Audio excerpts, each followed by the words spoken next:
Alhamdulillah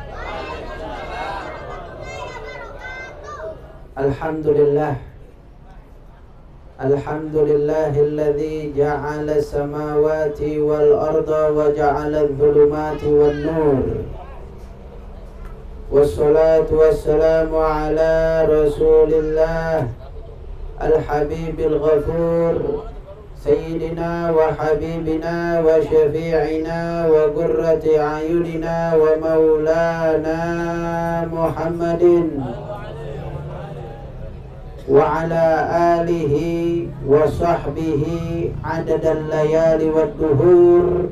Allahumma salli wa sallim ala Sayyidina Muhammad salatan tashrahu biha sudur wa tuyassiru biha al-umur wa tadfa'u biha syurur wa tajlibu biha surur wa tahfaduna biha min jami'il ghurur wa ala alihi wa sahbihi ya nur ya ghafur, amma ba'du. Yang sama-sama kita muliakan dan kita hormati para guru-guru, para sesepuh, para tokoh masyarakat, para asatidz, para kiai yang tadi sama-sama kita sebutkan, kita dengarkan daripada mau'izahnya yang sangat luar biasa, singkat, padat dan jelas. Ustaz Badrul Zaman ya, dan Ustaz Faiz ya, betul Ustaz Faiz bukan? Ustaz Abdul Somad, Ustaz Faiz yang mana nih? Walhasil ya, Ustaz Jamil, oh itu di luar tuh, Masya Allah ya. Ustaz Jamil, ala kulli hal kita doakan guru-guru kita ini yang hadir pada di sini agar sehat walafiat, diberikan panjang umur fi taatillahi wa rasulih, serta tidak lupa juga sahibul bait yang mempunyai hajat, kita doakan agar hajatnya dikabul oleh Allah Subhanahu wa taala, maksudnya diterima oleh Allah Subhanahu wa taala. Dan kita semua yang mempunyai hajat di sini agar dikabulkan oleh Allah Subhanahu wa taala, dan kita semua di sini tidak dimatikan kecuali dalam keadaan husnul khatimah. Amin ya rabbal. Saudara, luar biasa. Tadi kita telah dengarkan bagaimana fadilah keutamaan seorang mukmin jika memasuki bulan Ramadan sedangkan dia dalam keadaan bergembira. Tadi dikatakan orang kafir saja, Abu Lahab, ketika Rasul Shallallahu Alaihi Wasallam lahir, dia bebaskan itu budaknya karena gembira atas kelahiran keponakannya Nabi Muhammad Shallallahu Alaihi Wasallam. Tapi dia tidak mau beriman kepada Allah. Apa konsekuensinya? Maka setiap hari Senin azab kuburnya diringankan. Maka bagaimana seorang yang beriman, masuknya bulan Maulid, masuknya bulan kelahiran Nabi, dia gembira luar biasa karena dilahirkan Nabi Muhammad sallallahu alaihi wasallam. Siapa Nabi Muhammad sallallahu alaihi wasallam? Habibullah. Nabi Muhammad itu adalah kekasih Allah Subhanahu wa taala. Allah berfirman di dalam Al-Qur'an, "Qul bi fadlillahi wa bi rahmatihi fabidzalika falyafrahu." Katakanlah, karena karunia Allah dan rahmat Allah, maka bergembiralah kalian. Kita disuruh gembira. Nah, ini fadlullah ama rahmatullah, ini apa maksudnya? Banyak daripada ahlu tafsir, diantaranya Al-Imam Suyuti rahimahullah mengatakan rahmatullah di situ maksudnya adalah Nabi Muhammad sallallahu alaihi wasallam. Allah Subhanahu wa taala berfirman dalam Al-Qur'an, "Inna arsalna wa ma arsalnaka illa rahmatan lil alamin." Tidaklah kami mengutus engkau wahai Muhammad melainkan sebagai rahmat bagi alam semesta. Jadi Rasulullah itu rahmatan lil alamin, rahmat bagi alam semesta. Bagi kita yang beriman, bahkan bagi orang yang enggak beriman pula dapat rahmat dari Nabi sallallahu alaihi wasallam. Rasul bersabda, "Ana rahmatun muhdat." Akulah rahmat kasih sayang yang Allah berikan kepada kalian melalui aku, kata Nabi SAW. Udah jelas rahmat di situ maksudnya adalah baginda Nabi Muhammad SAW. Ini kita disuruh gembira. Katakanlah karena rahmat Allah maka bergembiralah kalian. Kita bergembira akan kelahiran Nabi Muhammad SAW. La syak, Rasulullah ini Habibullah. Pernah suatu ketika ini sahabat lagi ngumpul-ngumpul. Bahas apa yang dibahas? Sahabat mah kalau lagi ngumpul gak kayak kita. Kalau kita kira-kira kalau lagi ngumpul bahas yang mana ini? Janda sebelah, kan begitu. Ya, itu yang pakai baju merah bagaimana itu nasibnya. Ini sahabat kalau ngumpul apa yang dibahas? Nabi Musa tuh hebat katanya. Kenapa? Julukannya Kalimullah, orang yang bisa berdialek sama Allah. Sahabat yang satu nimpalin, kalau gitu Nabi Isa lebih hebat. Kenapa? Julukannya Ruhullah, ruhnya Allah, lahir nggak punya bapak. Nabi Musa lahir masih ada bapaknya. Kalau begitu Nabi Ibrahim yang hebat. Kata sahabat yang satu lagi, kenapa? Julukannya Abul Anbiya, nggak ada Nabi Isa, nggak ada Nabi Musa kalau nggak ada Nabi Ibrahim. Wah, macam-macam ini berdebat masalah siapa yang paling hebat di antara Nabi, para Anbiya. Memang di dalam Al-Quran dijelaskan la nufarriqu baina ahadin mir rusuli. Tapi di ayat lain disebutkan tilkar rusulu faddalna ba'dahum ala ba'din minhum man kallamallah wa rafa'a ba'dahum darajat wa atayna Isa ibn Maryam al-bayyinati wa ayyadnahu biruhil kudus. Di satu ayat surat Al-Baqarah Allah berfirman kita nggak beda-bedakan antara rasul-rasul kita. Di ayat lain Allah bilang, Allah berfirman, tilkar rusulum, itulah rasul-rasul, faddalna ba'dahum ala ba'din. Kita muliakan, kita unggulkan yang satu dari yang lainnya. Di antara mereka ada orang yang Allah ajak bicara, minhum man kallamallah wa rafa'a ba'dahum darajat wa atayna Isa ibn Maryam al-bayyinati wa ayyadnahu biruhil kudus. Sebagian dari yang lain nama Rasul ada keunggulan. Ini kan ayat kontradiksi nih namanya nih. Yang satu ayat bilang tidak dibeda-bedakan antara Rasul, yang satu lagi dikata dibeda-bedakan antara Rasul, ada keunggulan masing-masing. Terus yang mana Beb yang benar? Dua-duanya benar. Lah, kenapa bisa begitu? Yang satu maksudnya ayatnya wala la nufarriqu baina ahadim mir rusulih, tidak kita beda-bedakan salah satu dengan yang lainnya antara rasul, maksudnya di dalam dakwah dan risalahnya. Sama-sama nyampein risalah ke umat, nggak ada beda, yang satu nyampein yang satu kagak. Enggak, ini masalah iman dengan rasul. Di antara rasul itu adalah sifatnya tabligh, ada juga sifatnya amanah, ada sidik, ada fatonah. Semua rasul nggak ada beda, semuanya sama punya sifat begitu. Di ayat yang lain rasul ada beda tingkatan masing-masing.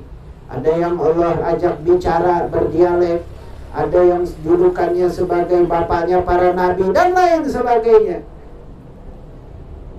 Ini Nabi Muhammad penghulu kita lewat. Sahabat lagi ngobrol-ngobrol gitu, Nabi Muhammad lewat, Rasulullah lewat. Ya ashabi, wahai saudaraku, wahai sahabatku, apa yang sedang kalian bicarakan ini? Lagi enak nih, lagi ngopi bareng, apa nih, ngobrolin apa nih?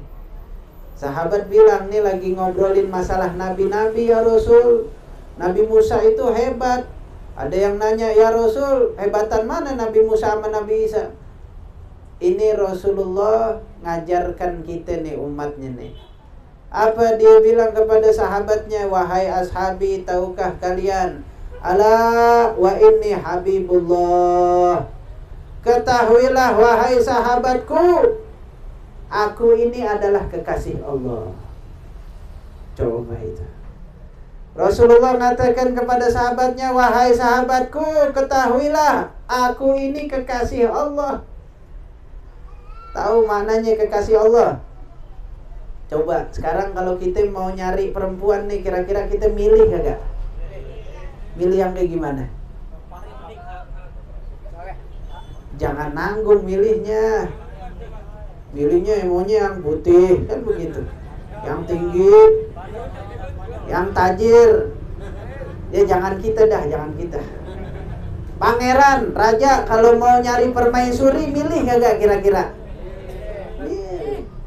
Milih yang mana kira-kira pangeran bikin sayembara? Nih satu kampung nih, satu Jakarta.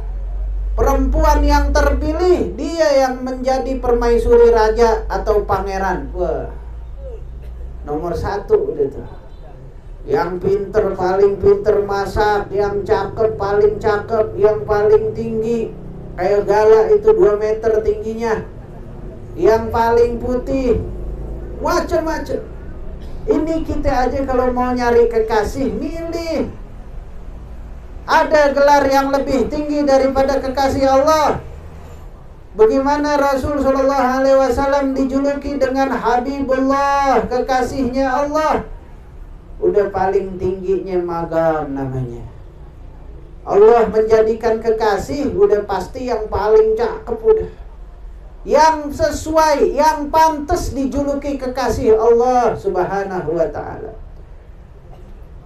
Ini siapa yang pantas dijuluki kekasih Allah? Rasulullah, Nabi kita Muhammad Sallallahu Alaihi Wasallam.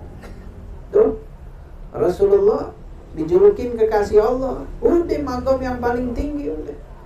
Allah pasti milih siapa yang pantas jadi kekasihnya. Makanya di dalam Maulid Simtudurar apa?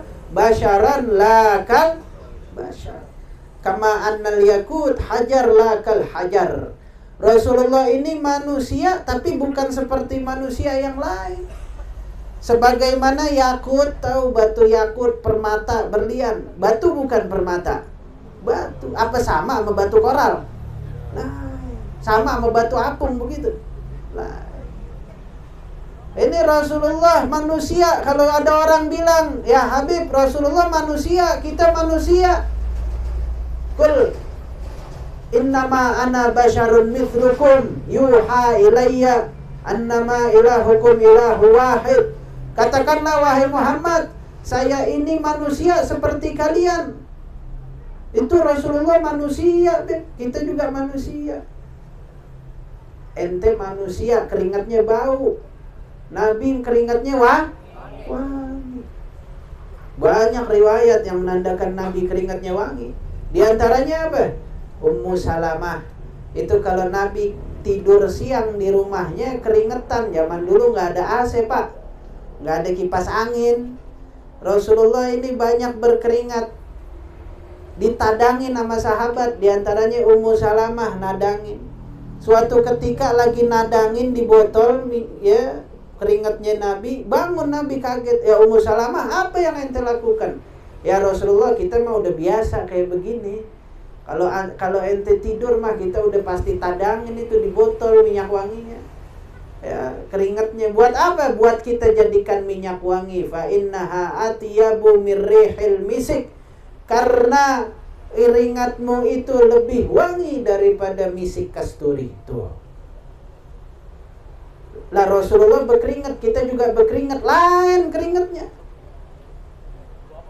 Masa iya beb keringat Rasul wangi? Cobain aja. Mau cium keringatnya Nabi? Banyakin berselawat kepada Rasul Sallallahu Alaihi Wasallam. Jangan heran sekarang misik kasturi itu terbuat dari apa? Dari kijang kasturi. Ada hewan namanya kijang kasturi. Ada yang tahu nggak kijang kasturi itu yang punya tanduknya gede tuh? Kayak rusa modelnya. Rusa tapi ada jenisnya, nah jenis kasturi, rusa yang jenisnya kijang kasturi. Ini dia kalau misalnya dia punya kantung misik namanya. Itu kantung misik terbuat dari darahnya dia, membentuk seperti kutil. Darahnya nanti menjadi hitam dia gatel, dia gesek-gesekan ke pohon, nanti akan tertanggal itu kutilnya dia, istilahnya. Nah, kita manusia ngambilin padahal itu darahnya kasturi. Makanya kata Mutanabi, wa anta fuqal anam wa anta minhum fa innal miska ba'du damil ghazali. Kalau misalnya kita bisa lebih baik dari orang lain, ketahuilah misik itu merupakan darah kasturi. Tapi misik sama darah kasturi sama-sama darah, tapi beda. Misik wangi, darah yang lain bau amis. Tuh. Ini gimana? Binatang aja darahnya bisa wangi. Ulet aja liurnya sama kotorannya bisa menjadi benang sutra. Madu aja dari lubang belakangnya dan liurnya menjadi obat, manfaat dan manis. Ikan paus muntahannya wangi, kotorannya wangi, bisa diminum, dimakan. Bagaimana manusia yang mulia, kekasih Allah Nabi Muhammad SAW, udah tentu keringatnya wangi, udah tentu apa yang dinisbatkan sama Rasulullah itu mulia. Hewan aja ada yang kita cari ilernya buat manfaat. Hewan aja ada yang kita cari darahnya buat jadiin minyak wangi. Paus kita cariin muntahannya. Nah, ini kan orang Priok semua nih, deket laut nih. Pernah ada yang nemu muntahan paus kagak? Tahu muntahan paus? Kalau kita bahasa Arab namanya apa? Ambar. Ya, dulu ada cerita, ada nelayan ngejaring, dapat buih di lautan banyak. Dia pikir itu cuman kotoran sampah, akhirnya dia buang lagi itu. Gak taunya muntahan paus dia buang. Ini jaringnya ditaruh rumahnya sama dia. Ditaruh rumahnya sehari, 2 hari, 3 hari, tetangganya keluar. Kata tetangganya, ente nemu ambar. Apa itu ambar? Ambar tuh muntahan paus. Dia bilang, oh iya bener. Berapa hari yang lalu Anda ngejaring ada busa-busa itu. Anda pikir itu buih di lautan, Anda buang aja lagi. Waduh, katanya. Itu harganya ratusan juta, itu bisa miliaran. Ente tahu dari mana? Wangi, kecium sampai tetangganya, itu jaringnya jadi wangi gara-gara muntahan paus. Itu muntahan paus. Paus itu binatang. Binatang sama manusia muliaan mana? Manusia. Walaqad karramna bani Adam. Allah berfirman, kita muliakan manusia. Ini bagaimana keringat Nabi SAW. Di antara sahabat ada yang darah bekamnya Nabi diminum sama sahabat tersebut. Banyak, gak 1-2 sahabat. Di antaranya kalau nggak salah Abu Dzar ya. Benar nggak Ustadz? Abu Dzar kalau nggak salah. Disuruh sama Nabi, ya Abu Dzar nih darah bekam, buang. Kemudian Abu Dzar sampai luar nih, Nabi nggak melihat nih, hanya minum. Balik lagi, ya Rasulullah, udah. Kata Rasulullah, ente buang benar? Iya, udah ya Rasulullah, ane buang. Buang kemana? Buang ke perut, katanya. Apa kata Nabi? La tamussu jildakan nar. Kulit ente, batnaka, di dalam satu riwayat perut ente nggak bakal dijilat sama api neraka. Tuh, sallallahu alaihi wasallam. Allahumma sholli wa sallim. Banyak dah keutamaan Nabi, kalau kita mau sebutin banyak udah. Kalau kita udah cinta sama Nabi, udah Masya Allah, udah dah. Ini merupakan nikmat yang besar, udah karunia dari Allah yang besar, udah kesempurnaan iman nih, alamat sempurna imannya kita cinta kepada Nabi Muhammad SAW. Nah, ini kita lagi bahas akikah ini sebenarnya nih, ya. Sedikit tentang akikah ini. Ananda siapa namanya nih? Hilyatus Sa'adah. Kita doakan mudah-mudahan Ananda Hilyatus Sa'adah menjadi anak yang solehah, yang berbakti kepada kedua orang tuanya, yang menjadi qurratul ain lil walidayha, dan menjadi kebanggaan buat umat Nabi Muhammad SAW.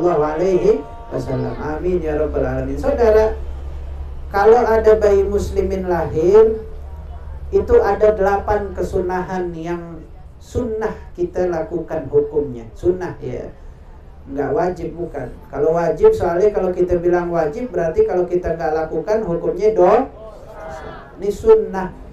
Ada 8. Yang 3 dilakukan ketika hari lahir. Apa itu? Azan di kuping kanan, iqamah di kuping kiri, kemudian ditahnik. Mana dalilnya? Karena Rasulullah SAW yu'adzin fi udhunil hasan al-yumna wa yuqimu fil yusra. Rasulullah SAW azanin kuping Sayyidina Hasan cucunya di kuping kanannya dan diiqamahin di kuping kirinya. Dan juga yang diriwayatkan dari Nabi SAW di dalam Musnad Imam Ahmad, bahwasanya Rasul bersabda, man azzama fi udhunil maulud fi udhunil yumna, dalam satu riwayat wa yuqimu fil yusra la tadurruhu ummus sibyan. Barang siapa yang azanin kuping kanan bayi yang baru lahir, diiqamahkan kuping kirinya, maka nggak bakal diganggu ame ummus sibyan. Apa itu ummus sibyan? Kalau kita sekarang bahasanya kuntil anak, jin yang suka ganggu anak kecil. Tuh, azanin di kuping kanan, diiqamahin di kuping. Banyak lagi hadis-hadis tentang azan. Kemudian ditahnik. Nah, ini sahabat ini saking ya mereka itu rakus, serakah, bukan sama dunia serakahnya, serakah sama akhirat. Ini mereka ini baru lahir bayi langsung dibawa ke Nabi SAW. Buat apa? Buat ditahnik. Tahnik itu apa? Sedikit aja, ada rasa manis dari kurma atau madu atau apapun, kemudian dimasukkan ke mulutnya orang soleh, ke wali Allah, ke orang yang dekat kepada Allah. Kalau sahabat ke Nabi SAW, kemudian dioleskan ke mulutnya bayi, maka itu akan menular keberkahannya. Itu sahabat dari zaman Nabi udah bertabaruk itu dengan tahnik, sehingga menjadi yang namanya syariat. Di antara sahabat ada yang bertabaruk dengan bekas wudunya Nabi dan lain wahakala. Ini tahnik ini sebetulnya awalnya tabarruk, kemudian menjadi syariat yang Rasul SAW tegaskan, ikrarkan. Di antaranya siapa? Abdullah bin Zubair bin Awam. Itu ibunya melahirkan Abdullah bin Zubair bin Awam. Siapa ibunya Abdullah bin Zubair bin Awam? Asma binti Abu Bakar, saudaranya Sayyidah Aisyah binti Abu Bakar. Ini beranak di depan kota Madinah, baru brojol itu bayi. Apa yang dikata sama Asma ibunya?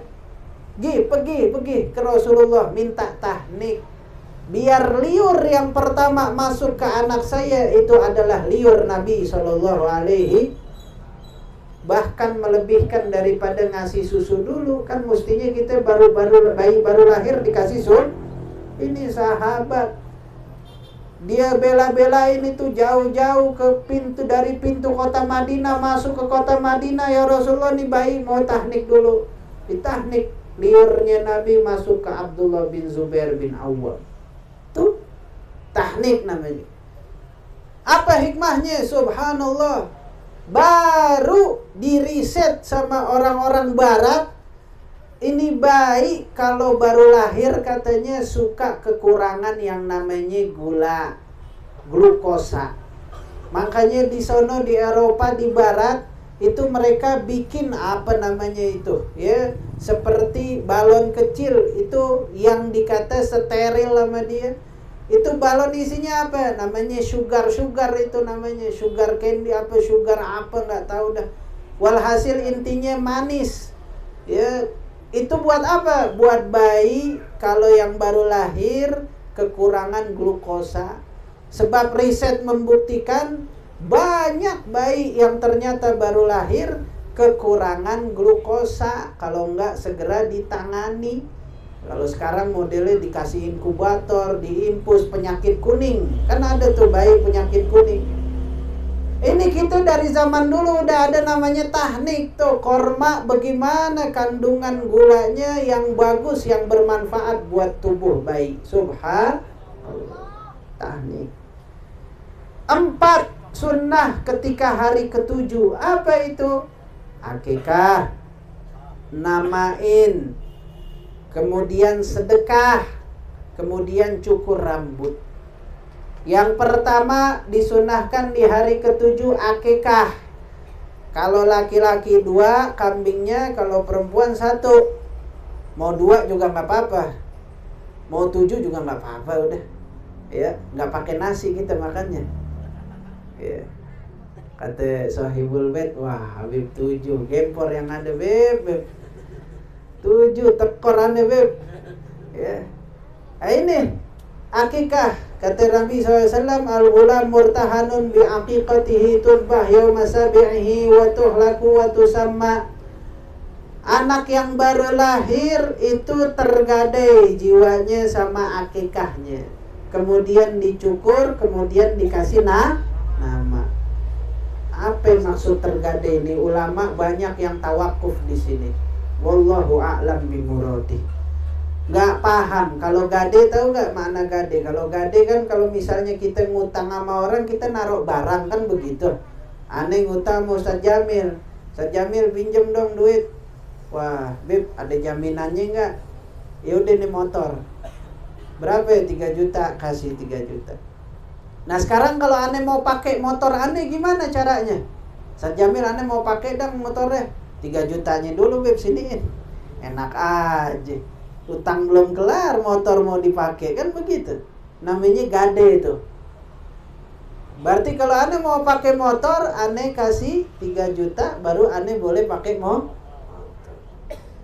Ini kita ibarat nih anak yang baru lahir masih ada digade sama Allah Subhanahu wa taala. Nebusnya pakai apa?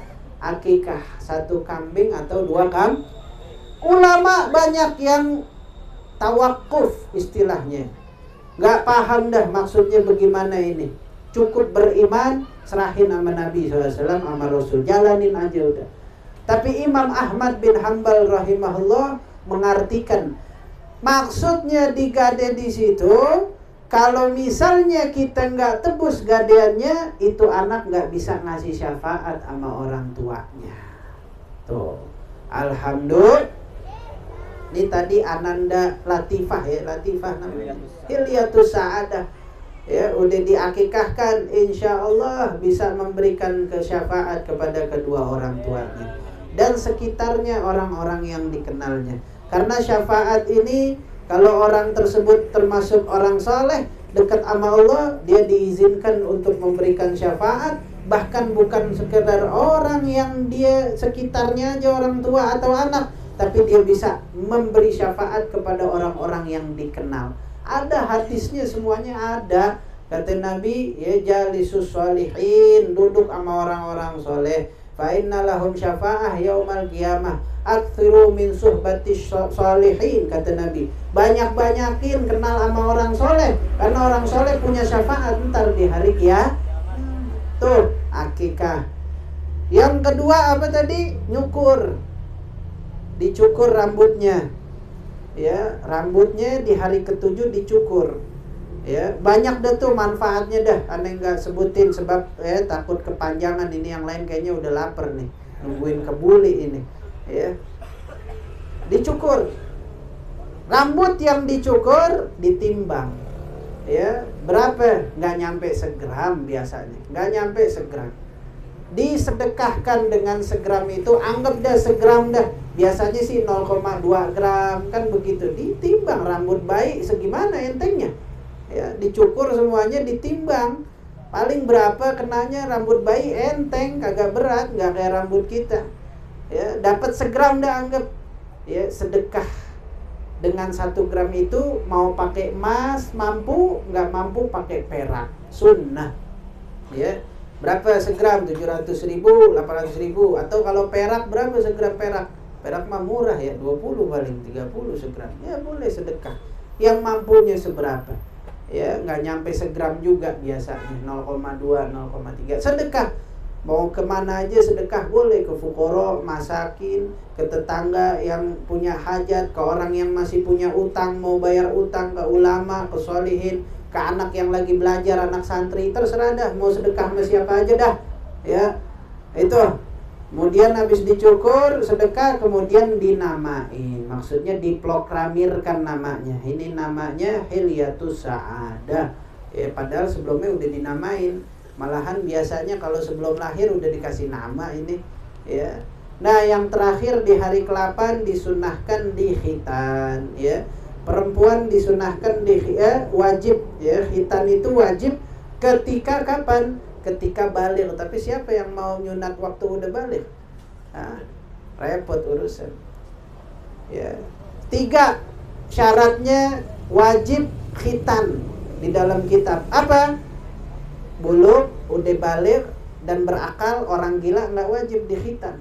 Ya, 1 lagi mungkin dikhitan. Ya. Ini ada orang ya dewasa berakal, datang ke dokter, dokter saya belum sunat, dilihat sama dokter, wah ini kayaknya nggak bisa disunat ini. Kalau disunat hilang semua, ini bahaya.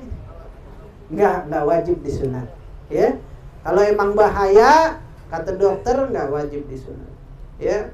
Kalau masih sebelum balik, hukumnya disunat itu sunnah. Tapi masa iya mau kudu balik dulu baru disunat? Ya, ada kali di sini yang balik dulu baru disunat. Ya, nggak bisa. Ya, itulah sunnah-sunnah.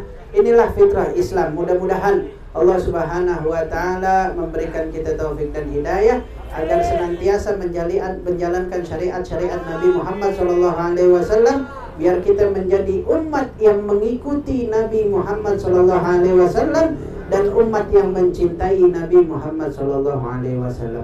Itu saja yang bisa Al-Fakir sampaikan. Walaupun ya mungkin ada beberapa kata lagi, mungkin nanti ada yang mau disampaikan oleh asatiz lainnya yang lain. Wabillahi taufiq wal hidayah wal afu minkum, kurang lebihnya mohon maaf. Wassalamualaikum warahmatullahi wabarakatuh.